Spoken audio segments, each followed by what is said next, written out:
What if I told you there's a creature swimming in our oceans right now that was born before the scientific revolution? I mean, a silent witness to literally centuries of human history. It sounds like science fiction, but it's real. So let's dive into the story of one of the planet's most incredible survivors. Okay, I want you to picture this.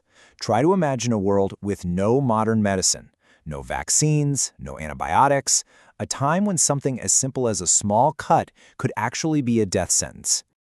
All right, now let's go back even further. We're talking before the Declaration of Independence was ever signed, before the United States of America was even a concept.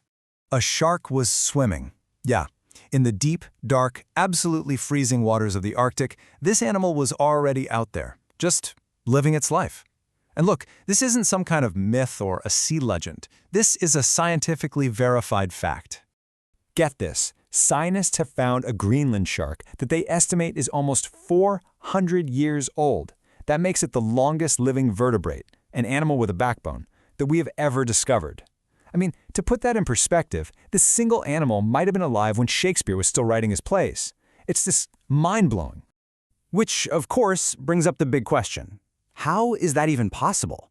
I mean, it kind of defies everything we think we know about aging, right? How could a complex animal, with bones and organs and all that, survive for 4 whole centuries? Well, the answer is a total masterclass in adaptation. So, to really wrap our heads around its age, we first have to understand where it lives. Let's meet the Greenland shark, what some people call the ghost of the Arctic. Now, this is not your sunny, vibrant coral reef. Not at all. Its world is one of the most extreme habitats you can find on this planet. We're talking temperatures near freezing, depths of over 2,000 meters, and almost complete total darkness. In a place like this, life itself just slows down.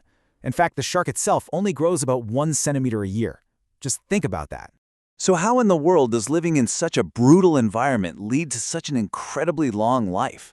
Well, it all comes down to one thing: living life in the ultimate slow lane. The best way to get it is to compare it to a shark we all know, the great white.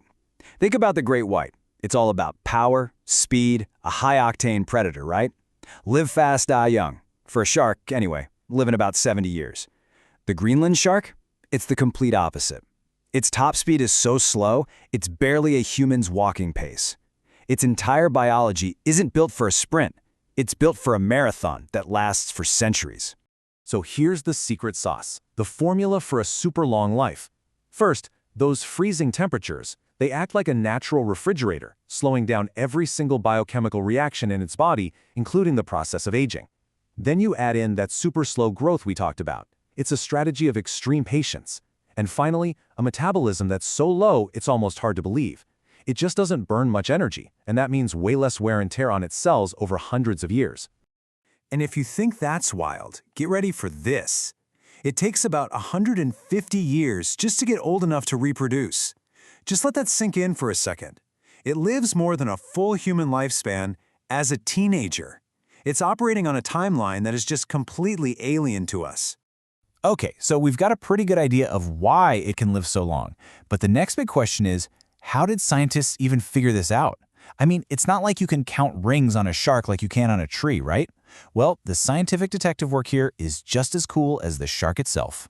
The key to unlocking this mystery was a technique called radiocarbon dating.